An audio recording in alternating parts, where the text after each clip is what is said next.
Let's create something together. In this video, I will show you how you can make stop motion animations like this one in Google Slides. This is called Bees in the Garden, and it was made in Google Slides by just combining slides where objects are moving just a little bit in each slide. I'm going to show you how it was done so you can do the same one for yourself.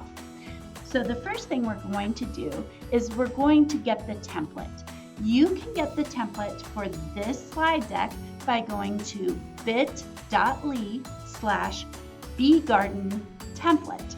Again, that's bit.ly/beegardentemplate. Once you're here, you can just click on the blue button. That will make a copy of the slide deck and put it right on your drive so it's ready for editing. You'll see that this template has just one slide right now. It already has a background image, and then it has some bees off to the side here that we'll use to start animating. The sidebars that open up on the right, you can just close those, and let's get started animating. So I'm just gonna grab this bee and start moving him onto this first slide just a little bit, like he's just starting to fly in. So I'm just grabbing these bees and bringing them in a little bit. So that's our first slide. And then I'm going to come over to the left-hand panel and I'm gonna click the slide. Actually, I'm gonna right-click it and I'm going to select Duplicate Slide. So now I'm on slide 2, which is the exact same. So all I'll do now is just start to move these bees in just a tiny little bit so that it'll look like they're moving when these slides play very quickly one after another. I think now I'll start bringing another bee in down here somewhere as well. Oops. Yeah, down here on the corner, I'll start another bee flying in here. And then I'm gonna right click again, duplicate slide, and then just keep moving those bees just a little bit each time, a little bit forward. You can also start again. Now I'm just duplicating slide 3. Now I'm on slide 4, so they'll be moving just a little bit more.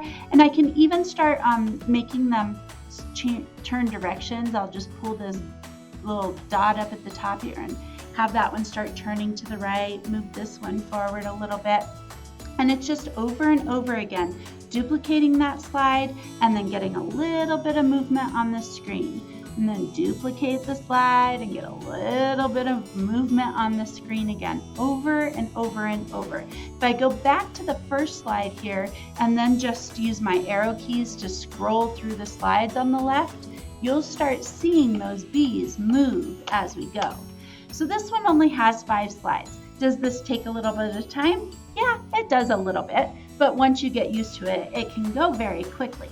We're gonna move over to another example that's already done here. This is actually the slide deck that we were looking at the beginning of this video, and this deck has altogether, you'll see it has 55 slides. And so again, if I start on the first slide and just arrow down, you can see those bees starting to move into my slides and move around. That's where the animation's coming from, and I'm just very quickly hitting the arrow button. But if you want this to happen automatically, that's very easy to do. Once you get the slides just how you want them, all you have to do is go to File, Share, and click Publish to the Web. Here, you're going to click these 2 buttons here. One of them says Start Slideshow as soon as the player loads, and the other one says Restart the slideshow after the last slide. So that'll make it loop and just keep playing. And then you'll say Publish. It will ask you to confirm that yes, you do want to publish it, and then it'll give you this URL. It's already highlighted for you, so all you have to do is say Control-C or right-click to copy it, and then we'll move to a new tab and paste it in there, Control-V or right-click and say Paste. So that, oh, I put it in here twice. Whoops. Okay, let me fix that. So we're gonna copy that one in there, and then here's the trick. They automatically are set to change slides every 3 seconds, and that's too long. Stop motion animation happens very, very quickly, so we want to shorten that time. So this 3000 at the end of the URL right here, that's telling it to move every 3 seconds. We're going to make that a smaller number so it'll move much quicker. We're going to change 3000 to be 150. That'll be about right, and then we'll hit enter. And now that animation will play all by itself. If you wanted to turn it into a video, you could just turn on your Screencastify and start recording. So let's look at some other examples of different ways that you could use this. Last year, a student at Moriarty Elementary read the story A Chocolate Touch with his class, and he had a project where he needed to retell the story. Well, he chose to do that through stop motion animation. And this is how it came out. Again, I'm going to make it automatic real quick. I'm going to File, Share, and then Publish to the Web. Here I'm going to click on those two check boxes, and I'm going to copy that URL to my clipboard.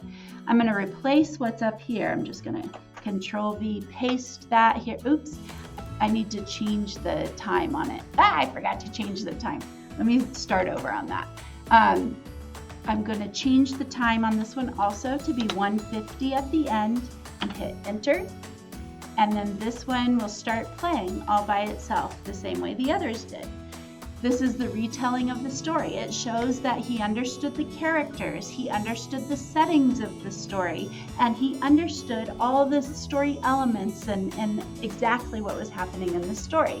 Great way to demonstrate what he learned from reading this story. Very creative too. You can also use it to show how to do certain things that you're learning about in school. For example, this one will teach how to add mixed numbers. So I'm again going to go File, Share, Publish to the Web, click the boxes, copy this URL to my clipboard, paste it up here. Don't hit enter yet. Instead, change that last number to a smaller number. This time I'm going to do 200 and then hit enter, and then the animation will begin to play. So you can, it's not limited to just objects. You can also use text in your animations. You can make things change shape or change color or change the size of things as you go. You're not limited to just moving things. You can do all kinds of things with Google Slides to make your animations come to life. I hope that this has given you some ideas of a way that you can get creative.